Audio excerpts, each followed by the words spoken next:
Hello नमस्कार दोस्तों, स्वागत है आपका एक बार फिर से आपके अपने चैनल जीके सर्च इंजन पर। आज है 6 नवंबर और 6 नवंबर से रिलेटेड राजस्थान करंट अफेयर्स के जितने भी इम्पोर्टेंट क्वेश्चन हैं सभी हम इस वीडियो में डिस्कस करने वाले हैं। तो पूरा वीडियो बहुत ध्यान से देखें और वीडियो के एंड में मैं आपसे क्वेश्चन पूछूंगा जिसका आंसर आपको कमेंट बॉक्स में देना है। कल के वीडियो में मैंने आपसे क्वेश्चन पूछा था जो था हाल ही में विधानसभा में सिविल प्रक्रिया संहिता राजस्थान संशोधन विधेयक 2020 कब पारित किया गया था। तो इसका सही आंसर आपको कमेंट बॉक्स में देना था। तो राजस्थान विधानसभा में सिविल प्रक्रिया संहिता राजस्थान संशोधन विधेयक 2020 है वो 2 नवंबर को पारित किया गया था। सी ऑप्शन इसका बिल्कुल सही था। जिन दोस्तों ने सी ऑप्शन कमेंट बॉक्स में सही जवाब दिया उनको हार्दिक शुभकामनाएं। राजस्थान विधानसभा में 2 नवंबर को सिविल प्रक्रिया संहिता राजस्थान संशोधन विधेयक है वो पारित किया गया था, जिसके तहत अब राजस्थान में कोई भी बैंक या वित्तीय संस्थान किसान की 5 एकड़ तक की जमीन कुर्क या नीलाम नहीं कर सकेगी। इसके माध्यम से आपको बता दें कि अगर कोई भी किसान है वो किसी भी बैंक या वित्तीय संस्थान से कर्ज लेता है और किसी कारणवश कर्ज नहीं चुका पाता है तो बैंक उसकी 5 एकड़ तक की जमीन नीलाम या कुर्क नहीं कर सकते। सिविल प्रक्रिया संहिता 1908 केंद्रीय अधिनियम संख्या 5 की धारा 60 में डिक्री के निष्पादन में कुर्क और विक्रय से संबंधित उपबंध है, इनमें संशोधन किया गया है। चलिए स्टार्ट करते हैं आज के करंट अफेयर्स। तो पहला यहाँ पे क्वेश्चन है, हाल ही में राजस्थान में मुख्यमंत्री अशोक गहलोत ने ईसरदा बांध पेयजल आपूर्ति परियोजना हेतु कितने करोड़ रुपए के अतिरिक्त बजट को मंजूरी प्रदान की है। तो राजस्थान के मुख्यमंत्री अशोक गहलोत द्वारा ईसरदा बांध पेयजल आपूर्ति परियोजना हेतु 899.12 करोड़ रुपए के अतिरिक्त बजट को मंजूरी प्रावधान की है। सी ऑप्शन इसका बिल्कुल सही है। अतिरिक्त बजट का प्रावधान किया गया है और इसको स्वीकृति प्रदान की है मुख्यमंत्री अशोक गहलोत द्वारा ईसरदा बांध पेयजल आपूर्ति परियोजना हेतु 899.12 करोड़ रुपए की। आइए जानते हैं इंपॉर्टेंट फैक्ट्स। तो राजस्थान में मुख्यमंत्री अशोक गहलोत द्वारा दौसा और सवाई माधोपुर जिले की महत्वाकांक्षी परियोजना ईसरदा बांध पेयजल आपूर्ति परियोजना के लिए 899.12 करोड़ रुपए के अतिरिक्त लागत को मंजूरी प्रदान की गई है। मुख्यमंत्री अशोक गहलोत द्वारा साल 2019-20 में दौसा तथा सवाई माधोपुर जिले के 5 कस्बों और 1244 गांवों हेतु पेयजल आपूर्ति के लिए 3159 करोड़ रुपए की यह परियोजना घोषित की थी। मूल परियोजना में स्थानीय जल स्रोत को मिलाकर गांवों तथा कस्बों की कुल आबादी को 40 लीटर प्रति व्यक्ति के आधार पर पेयजल आपूर्ति की जानी थी। बाद में जल जीवन मिशन के अंतर्गत इसे बढ़ाकर 55 लीटर प्रति व्यक्ति प्रतिदिन निर्धारित किया गया है और इसी के तहत ये प्रशासनिक और वित्तीय स्वीकृति 12 गांवों और 1 कस्बों को शामिल किए जाने पर इस प्रोजेक्ट की लागत है वो 899.12 करोड़ रुपए बढ़ गई है और इसी को मंजूरी प्रदान की है मुख्यमंत्री अशोक गहलोत ने। नेक्स्ट यहाँ पे क्वेश्चन है, हाल ही में आयकर राजस्व वसूली में राजस्थान देश में कौन से स्थान पर है। तो हाल ही में जारी किए गए आंकड़ों के अनुसार आयकर राजस्व वसूली में राजस्थान है वो पूरे भारत में तीसरे स्थान पर है। सी ऑप्शन इसका बिल्कुल सही हो जाएगा। आइए जानते हैं इंपॉर्टेंट फैक्ट्स। तो आयकर राजस्व वसूली में राजस्थान देश में तीसरे स्थान पर है। 31 अक्टूबर को आयकर राजस्व के आंकड़ों के अनुसार राजस्व में गिरावट के बावजूद वसूली नियंत्रण में सफलता मिली है। राजस्थान में 31 अक्टूबर 2020 को शुद्ध आयकर राजस्व वसूली हुई 6870.6 करोड़ रुपए, जहां ये पिछले साल आंकड़ा था 8215 करोड़ रुपए, यानी कमी जरूर निर्धारित की गई है। राजस्थान में आयकर राजस्व में गिरावट दर्ज की गई है 16.4%, जो राष्ट्रीय स्तर की गिरावट से 10% कम है। तो राजस्थान है वो आयकर वसूली में आपको बता दें कि तीसरे स्थान पर रहा है भारत में। भारत की बात की जाए तो भारत में कुल आयकर राजस्व है वो 26.8% की उसमें कमी आई है। 31 अक्टूबर 2020 तक देश में एकत्रित हुआ कुल 3,75,331 करोड़ रुपए का राजस्व है, जो पिछले साल 5,71,951.10 करोड़ रुपए था। यानी भारत के स्तर पर बात की जाए तो 26.8% की कमी है वो आयकर राजस्व में आई है। देश में पहले स्थान पर कर्नाटक में बेंगलुरु का राजस्व कमी 1.8% रही है। नेक्स्ट है, हाल ही में राजस्थान के किस जिले में पिंक ऑटो परियोजना शुरू की गई है? तो राजस्थान के बीकानेर में पिंक ऑटो परियोजना की शुरुआत की गई है। ए ऑप्शन इसका बिल्कुल सही है। आइए जानते हैं इंपॉर्टेंट फैक्ट्स। तो नगर निगम बीकानेर की महापौर सुशीला कंवर राजपुरोहित की महत्वाकांक्षी पिंक ऑटो परियोजना है वो शुरू की गई है। नगर निगम बीकानेर और एसबीआई बैंक के साथ मिलकर प्रथम चरण में 4 महिलाओं को पिंक ऑटो उपलब्ध करवाने हेतु दीनदयाल अंत्योदय योजना राष्ट्रीय शहरी आजीविका मिशन के तहत 5 नवंबर को इसकी स्वीकृति प्रदान की गई है। नगर निगम की जो महापौर है सुशीला कंवर और आयुक्त पंकज शर्मा और एसबीआई बैंक के रीजनल मैनेजर हरीश राजपाल द्वारा इन चारों महिलाओं को ऋण की स्वीकृति पत्र प्रदान किए गए हैं। पिंक ऑटो प्रोजेक्ट है वो बीकानेर के महापौर की ओर से शुरू किया गया है। आत्मनिर्भर भारत अभियान के तहत जुलाई माह में इस परियोजना की घोषणा की गई थी।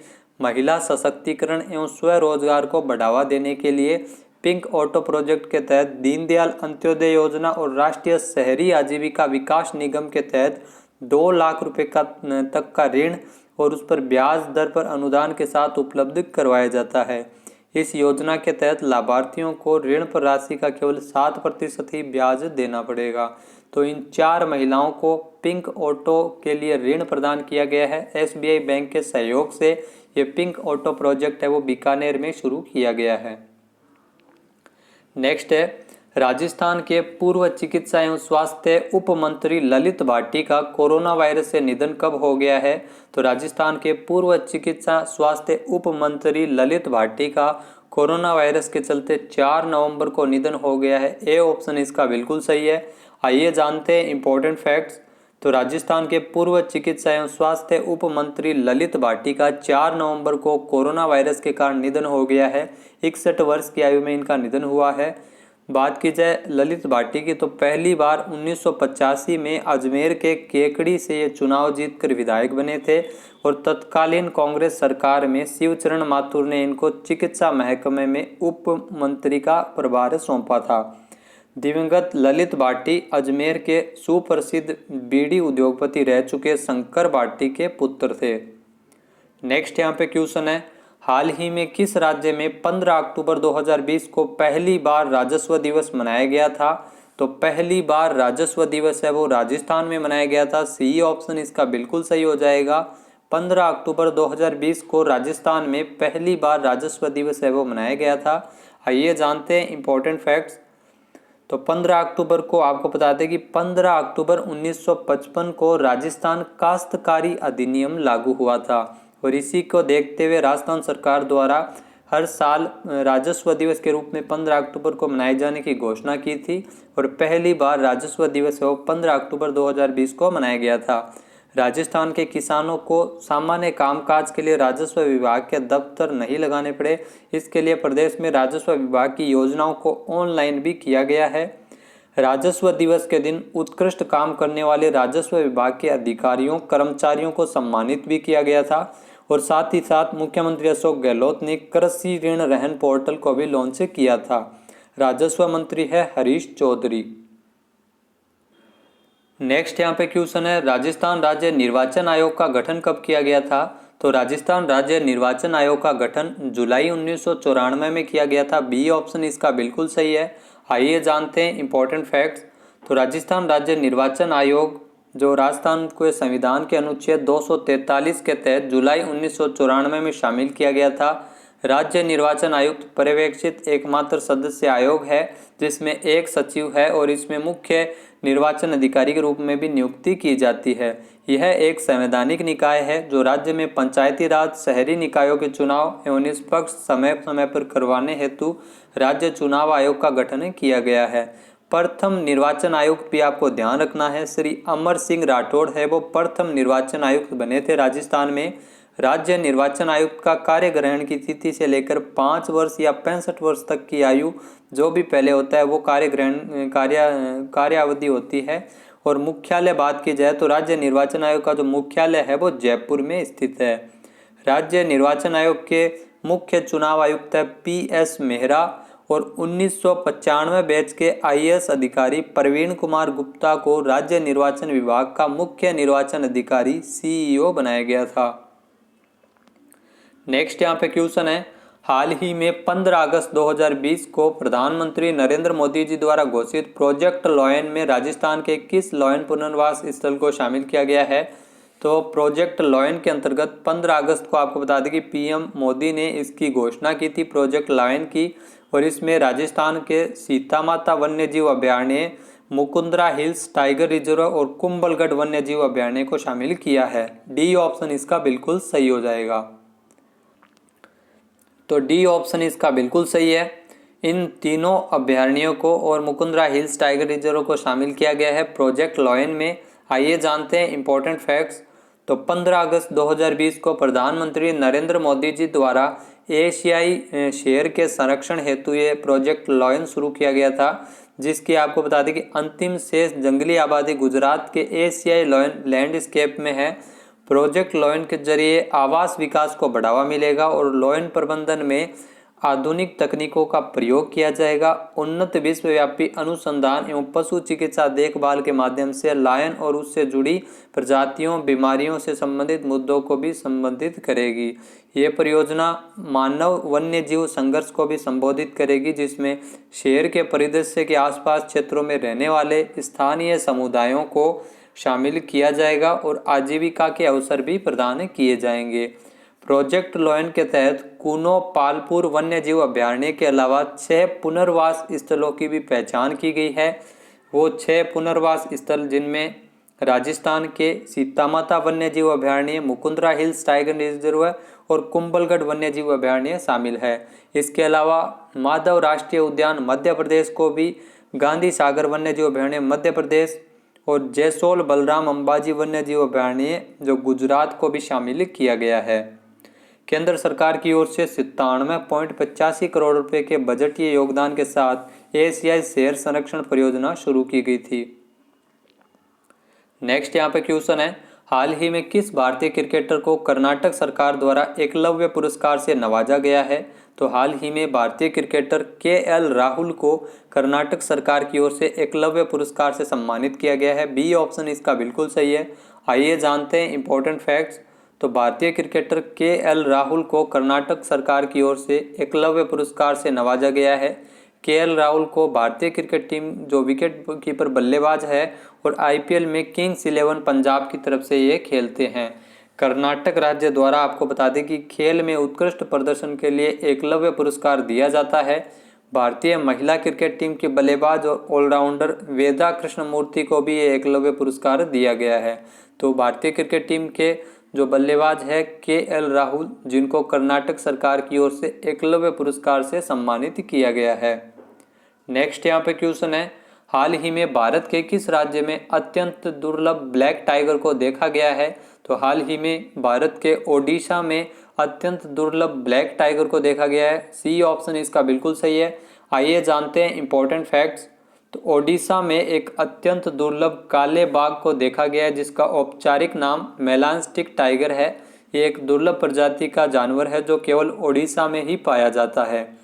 अगर बात की जाए विशेषज्ञों की, तो पूरे राज्य में केवल 7 से 8 ही ऐसे ब्लैक टाइगर बचे हैं। ओडिशा में बाघ पर काली धारियां होती है और आनुवंशिक दोष के कारण ये काली धारियां पाई जाती है। इसमें आपको बता दें कि ओडिशा के जो वर्तमान में मुख्यमंत्री है नवीन पटनायक। नेक्स्ट यहाँ पे क्वेश्चन है, केंद्र सरकार ने हाल ही में वायु गुणवत्ता सुधारने की दिशा में काम करने के लिए कितने राज्यों को 2200 करोड़ रुपए की पहली किस्त जारी की है? तो भारत सरकार ने वायु गुणवत्ता सुधारने के लिए 2200 करोड़ रुपए की जो पहली किस्त है वो 15 राज्यों को जारी की है। बी ऑप्शन इसका बिल्कुल सही है। आइए जानते हैं इंपॉर्टेंट फैक्ट्स। तो केंद्र सरकार ने 2 नवंबर को वायु गुणवत्ता सुधारने की दिशा में काम करने के लिए 15 राज्यों को 2200 करोड़ रुपए की पहली किस्त है वो जारी की है। इस राशि से लाभान्वित होने वाले राज्यों को वायु गुणवत्ता सुधारने के लिए उत्कृष्ट कार्य करने पड़ेंगे। यह स्थानीय निकायों की क्षमता को बढ़ाने में भी सहायक होगा। इन 15 राज्यों में महाराष्ट्र, उत्तर प्रदेश, पश्चिम बंगाल, गुजरात, कर्नाटक, मध्य प्रदेश और राजस्थान भी शामिल है। अब बात कर लेते हैं आज के हमारे क्विज की। तो आज का हमारा क्विज है, हाल ही में राजस्थान पुलिस के महानिदेशक के पद पर किसे नियुक्त किया गया है। एक बार फिर से सुनिएगा, राजस्थान पुलिस के नए महानिदेशक हाल ही में कौन बने हैं। इसका सही आंसर आपको कमेंट बॉक्स में देना है। और अगर ये वीडियो आपको पसंद आए तो इसे लाइक और शेयर जरूर करें। दोस्तों, इसका नोटिफिकेशन पाने के लिए आपको सब्सक्राइब के साथ बेल आइकन भी प्रेस जरूर करना पड़ेगा। इससे वीडियो से जुड़ा हर नोटिफिकेशन आपको सबसे पहले मिल सके। वीडियो देखने के लिए धन्यवाद। जय हिंद, जय भारत, जय राजस्थान।